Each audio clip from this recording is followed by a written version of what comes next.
My name is Dr. Pauline Niravath, and I'm a breast medical oncologist at Houston Methodist Hospital. I direct our Cancer Survivorship Center. I'm here to tell you everything you ever wanted to know about cancer-related cognitive impairment. This is also called chemo brain.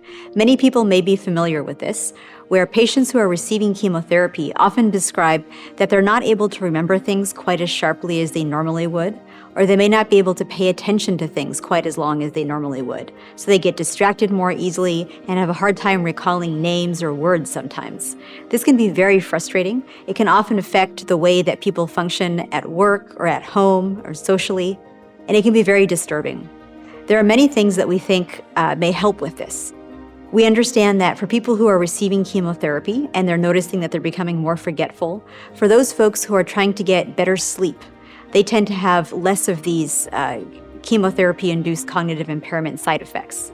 So good sleep is definitely very helpful, as well as regular exercise. So folks who are getting at least 30 minutes of exercise a day tend to have far less of these cognitive impairment symptoms, and they notice that they have a sharpening of their senses. They notice that their memory gets a little better, and they feel a little bit closer back to where they usually are.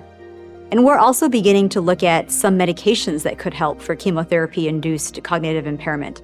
So for example, there are certain medicines which are also used in people who have dementia.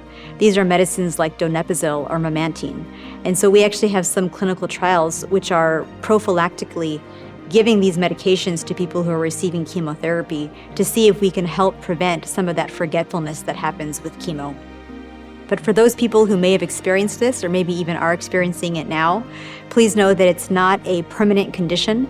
Usually after you finish chemotherapy, the side effects of chemo brain tend to go away within 12 to 18 months. So it is a little bit of a long process, but it does eventually go away and you do return to your normal self. Thank you for watching this video on everything you wanted to know about cancer-related cognitive impairment.